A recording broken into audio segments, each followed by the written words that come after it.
Yes, how's everyone? Hope everyone is good.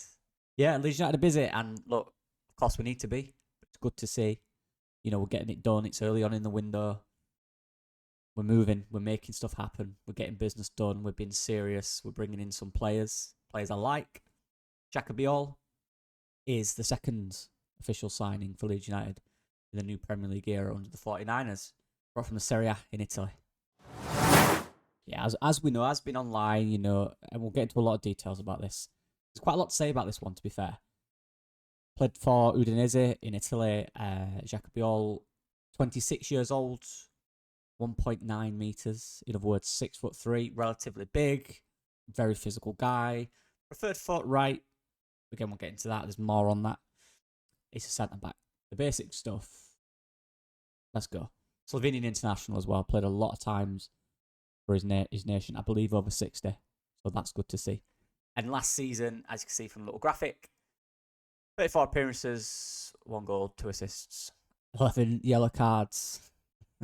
Good. The first part we'll talk about is technical. There's a lot of things you need to be a success in the Premier League, and in general in football. And technical, psychological, and physical are obviously the three main ones. There's tactical, social. There's a few others. Technical and physical are for me, especially in terms of the body, the two that are very important at any level, obviously. And we'll talk about the attributes that I think are most important for the league and the system. Tackling is one, and again, this is from, I didn't know much about Bijol until a few weeks ago when we were originally linked with it, and since then, I've done some watching, I've done my research. So I'm not saying I know this guy. I didn't. I do now. A lot. I feel like a lot. But yeah, tackling 1v1 is really good. It's not necessarily it's the timing of it, it's the understanding of when to engage, but it's not even necessarily winning the ball, it's understanding when a potential dangerous attack can happen. He's usually on the line to stop that. Yes, he gets a lot of yellow cards, as you guys saw at the start, but he's relatively sensible in the sense that the decisions he makes, they're never really rash. Although he could make what he's seen as a rash tackle, it's kind of done in a good situation a lot of the time. His tackles are generally speaking well timed. He's not necessarily overly aggressive in the way he tackles. He's very strong and very physical within them, very competitive, but not rash, in my opinion. It's a very good side of his game. He'll give a lot of fouls, but I feel like a lot of them are in good areas. And sometimes the defender, if it's a quick striker, it happens. It's the way it is. He get done. That's the way it is.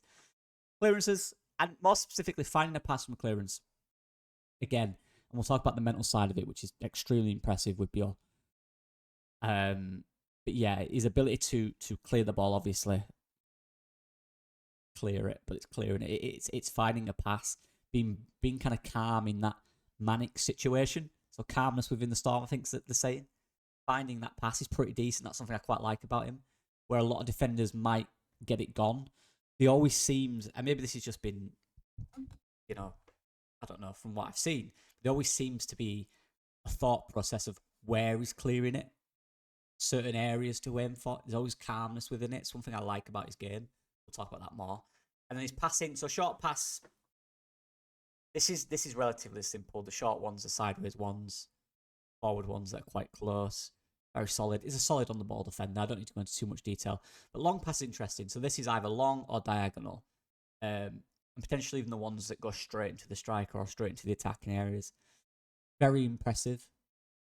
Again, it's the decision making of it. And this is why I think Bijol will be a success. He lacks certain attributes, but his decision making is quick and his decision making is very sensible. He reads the game extremely well, even if it's obvious that he may lack certain attributes. The reading of the game helps him get through difficult situations. And this is truth with passing. Udinese, the game I watched against Milan, they do play out from the back in certain areas, and it's very risky. He's often very central, and he always has a guy pressing behind him.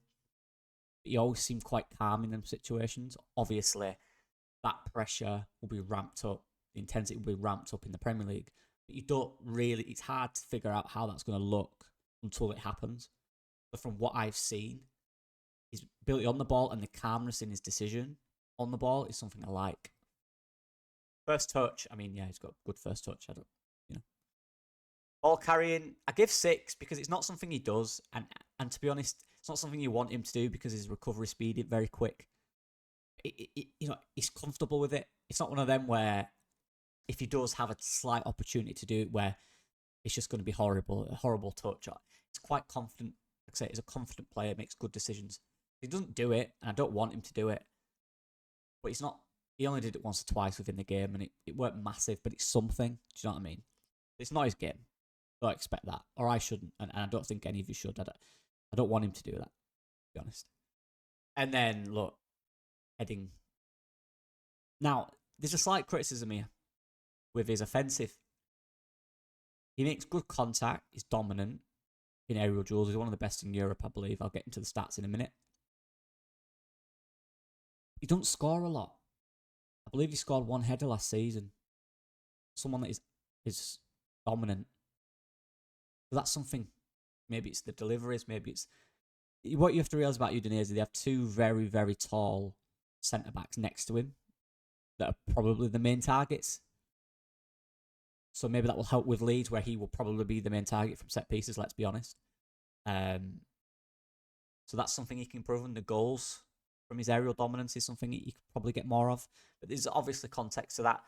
But look, something I'm sure he'll look at himself and say, I need to improve on this. But defensive heading is dominant. I mean, what can I say? We'll get into the FBref stats in a bit. But he's utterly dominant. Weak foot use, something I really like. Something I like very much. I think what you'll find, and this goes into the decision making and the passing, he's right-footed, but he's very comfortable on his left. Not to the extent where it's as good as his right, but to an extent where it helps him press it. You know, if you're being pressed, if you're under pressure, it helps to have 2 feet that you can use. So if you're being pressed from a certain angle or the pass is a certain side, being useful on that other foot is needed, right? And he's useful on that other foot, particularly not just short, but also long passes as well. Doesn't do it as much. Of course, it's his weaker foot, but he's very good at it. The modern standards, you know, you don't. It's, in my opinion, from what you watch, players are a lot one-footed. Most players are. That's the way it is. But he's very competent on his left, is what I'll say. So that's something I really like about him. Psychological, important part of the game. Probably one of the most important, or if not the most important, assuming you've got decent quality. And this is where, for me, he stands out. This is where it allows his attributes that he's got to succeed and the weaker attributes to be nullified in certain instances because of his mentality. And this is just from observation. Concentration, composure, and decision-making. They kind of come as one. They all work together. And I mentioned this before. His decision-making is very good, in my opinion. This is what I really like about him. He's not really rash. He won't do that. He's calm. Of course, the big caveat, he's now playing at a much higher intensity. And he will maybe more exposed in certain situations with a lot quicker players, maybe a lot stronger players. So, and players also think quicker at the top level. So that will be challenged. But it's a challenge that so far in his career he's passed. Leadership, again, I think he's the vice captain at both his country and his club. So, I mean, I'm just watching him as well. He's always moving, he's always demanding, he's always speaking to the other centre-backs. They had a good little relationship there.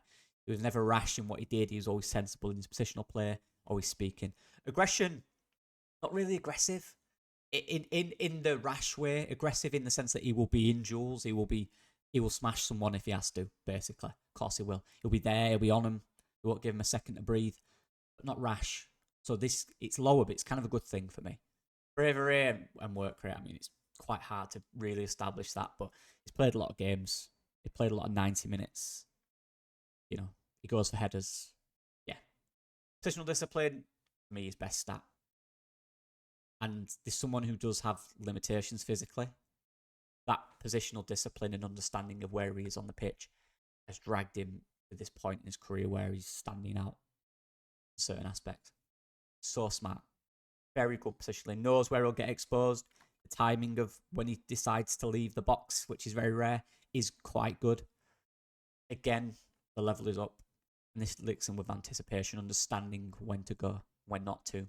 And confident guy, calm presence. And we need that. We need that. A very strong psychological stats. Physical, now there is some thingies in here, but aerial dominance, I mean, it's a joke. He's an absolute joke in the air. That's all I'm going to say. Good poise, attacks the header as well. Acceleration, sprint speed. There's a lot of, kind of chat going around about this. This is the thing about, they're all professional footballers. They're all extremely fit. They're all extremely strong. They can all run. They can all be quick. This is the biggest kind of, he's very slow. Yeah, he can be quick. I've seen Max Vober bomb down that left side. He's not a quick player.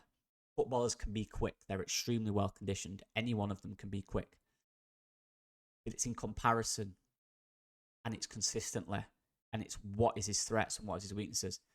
When he was at Udinese in that middle, he had relatively quick defenders around him, helped.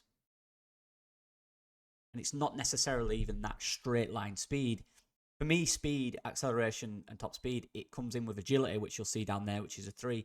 Agility is when you do have to turn in a quick situation, how quick can you turn? And then how quick is that off the line after that turn? So when you've turned, how quick can you make them 4 or 5 yards up? How quick can you sprint back and turn and sprint back? That's a combination of it. That's where, for me, he's slow. In the sense that if he's straight on with it, he's all right. He can close down quick. He's got a long stride. But it's when he has to make a decision to go wide, where he has to make a decision to turn, where he's been turned, his runners run off him and he's gone. Where is he? Can I get there quick? It's about being quick off the mark. That's where he struggles with speed. When he's in a position where he might be exposed with a winger in a wide area, and that winger's knocked that ball past him, how quick can he make that recovery? Now again, his positional awareness is really, really good, which helps with that. But we're up in the level.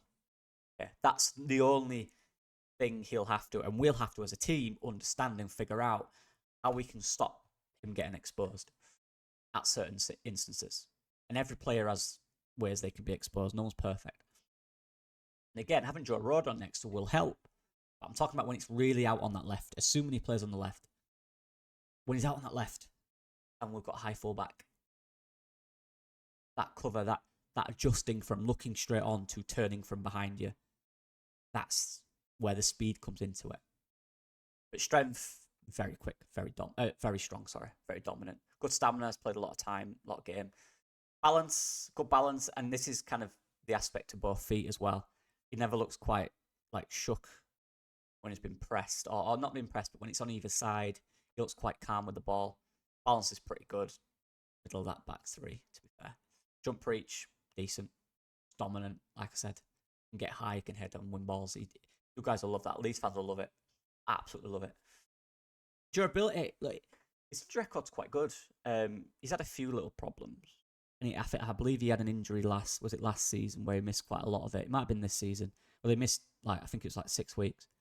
There's not any of these reoccurring constant injuries. So durability is very important and something we need.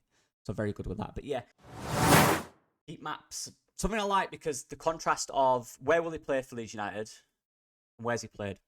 So we're assuming he'll play on the left, which Udinese plays in a back 5 centrally. As you can see, up here, 29 there. Central, deep, back 5. The deepest defender. Just move my head. And again, central, deep, the back 5. Always maintains that deep line. Always the deeper player. Again, that's because where his position is best. But compared to the other 2 defenders, that agility, that speed on the turn, that high line, he might be exposed more than the other 2. So he just sits a little deeper, just to maintain that balance in the middle. But crucially, for his country, they play in a back 4 and he plays on the left. And he's very rated in his country. This just shows to me that he's very capable on either side. Because he's good on the ball and the way we build up, it's very kind of transitional. It works perfectly. So yeah, crucially for me, when Strout weren't playing last season, a lot of our build-up was quite similar to this in terms of going with the back three. Fullbacks went really high, midfielders went really high, wingers went fairly narrow. It was very much a back three build-up. Now, the key part of that, the guy centrally in the back three was Tanaka. So a midfielder. And then you had Ampadu on that left side of centre-back, who was kind of quite important in our build-up. Point being, he was also right-footed, and he also had good passing range. I think that goes quite well with Bijol, who has good passing range, who's decent in build-up, confident on the ball, right-footed. With Struijk, for example, in my opinion, Struijk's build-up was quite different because it was very much about trying to find third port a lot of the time. Of course, he could find midfield. He's very calm on the ball as well. But for me, Bijol, if we're doing this, we bring Bijol, whether he's central in the back three or out wide in the back three.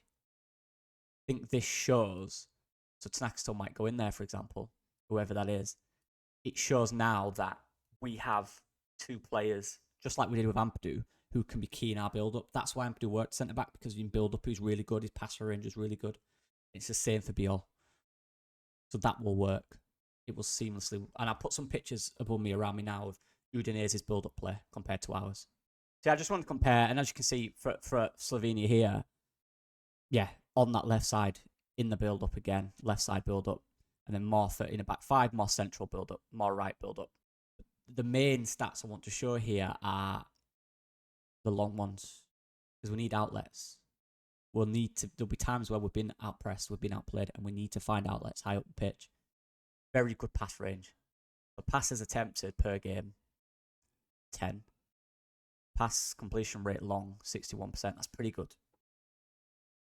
Pass completed long, 6 per game. It's pretty good. That's pretty good ratings. And again, just kind of the key passes. Key passes is passes that directly lead to a shot.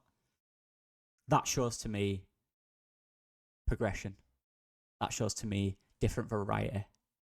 That shows to me looking and finding those passes, which is really important to me. What we need as well. And again, pass type, look through balls, switches, relatively high. Again, touches in the attacking penalty area. Ultra high. Should score more. Like I said about take-ons, I mean, it don't do it a lot, as I said. But, yeah, when he does do it, it's pretty good. But I don't want him to. I don't want him to. Necessarily. As it's really on. And the carry distance is pretty decent as well. Progressive carry distance, 20%. Total carry distance, top 30%. It's not too bad. Pretty decent. Don't really get dispossessed. Very calm. Decent. Yeah, just to kind of finalise and summarise, I went through, obviously, the technical, physical and psychological, and I found the average. 7.7 out of 10, 6.5 out of 10, psychological 7.9 out of 10. League fit for me, I've given a 7 so far. I think there's a lot of good attributes, mainly his kind of decision making and reading of the game, which I think are very good, and his dominance. There's some there that that are questions, not he can't do questions for me. System fit, however, I think is excellent. I think he's a very suited Farke centre back, particularly with a Joe Rodon right next to him. I think that worked really well. And that came overall, averaging them out at a 7.6 out of 10. And I think that's a very good rating for a start. It's a very good score. But one that I'm very happy about, I'm looking forward to see, it's the type of player I think we need. Obviously, there will be questions that we will find out within the season whether he can deal with. Same for every player. But yeah, good start. Good start to the window. Let me know what you guys think. I'm buzzing for this. The more, the merrier, honestly. Working hard at the moment by watching all these players we're linked with. It's tough. It's tough times. But yeah, good times. I'll see you guys in a bit. Let me know what you guys think of Bijol. See you guys in a bit. Bye-bye.